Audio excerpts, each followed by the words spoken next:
Picture this, brother. You're sitting in the dark, phone in your hand, waiting for her reply. It's been hours. You scroll, you stare, you check if she's active, and somehow, that silence feels heavier than any word she could have sent. You think, maybe she's busy, maybe she fell asleep, but deep down, you know what's happening. You're chasing someone who stopped running a long time ago. You thought chasing her would prove your love.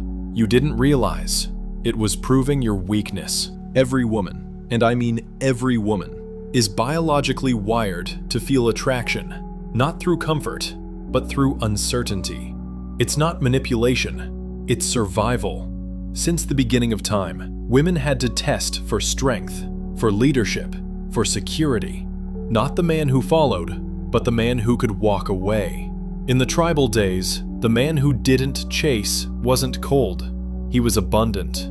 He was the protector who had options, purpose, and dominance written into his DNA. Today, the instinct hasn't changed. Only the tools have. Now, she doesn't need to see your muscles. She just needs to see your energy. Here's how it works psychologically. Your attention is a form of currency, and like any market, the more you flood it, the cheaper it gets. When you chase her, you give her emotional power, dopamine, validation, all for free.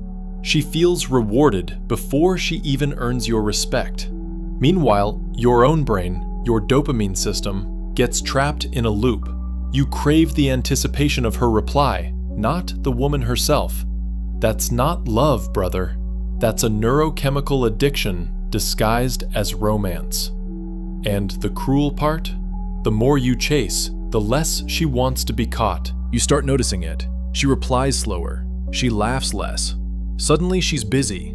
Her eyes wander when you talk, and every text you send starts to feel like begging for oxygen. You feel that drop in your stomach.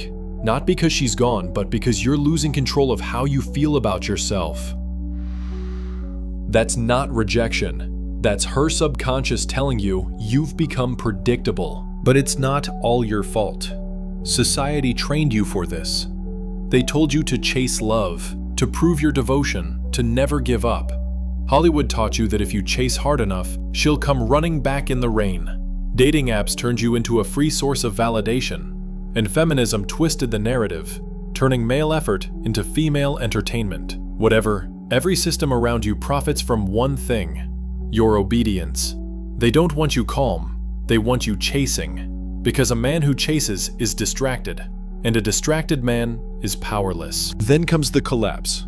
You've texted too much, called too soon, waited too long. You feel that emptiness at 2 a.m. when she's online but not replying. You refresh, scroll, overthink, and lose a little more of your self-respect with every minute. You don't even miss her anymore.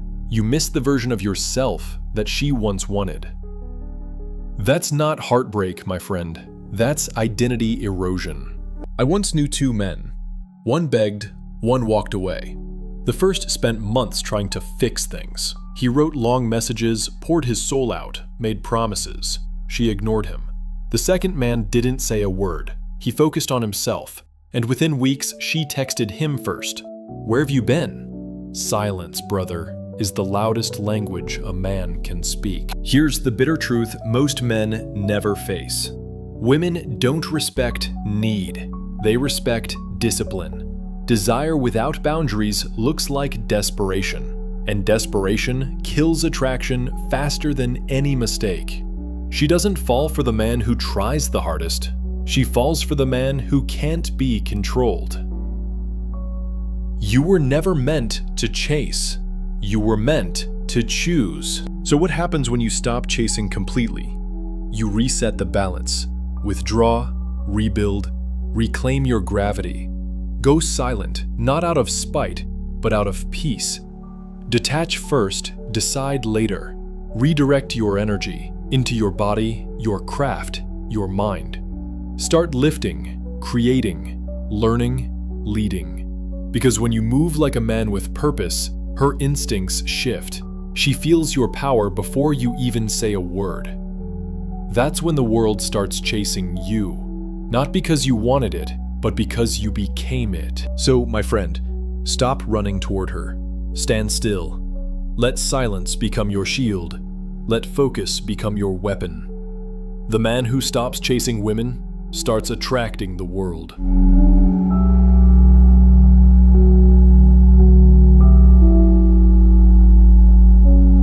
You are not meant to chase. You are meant to become.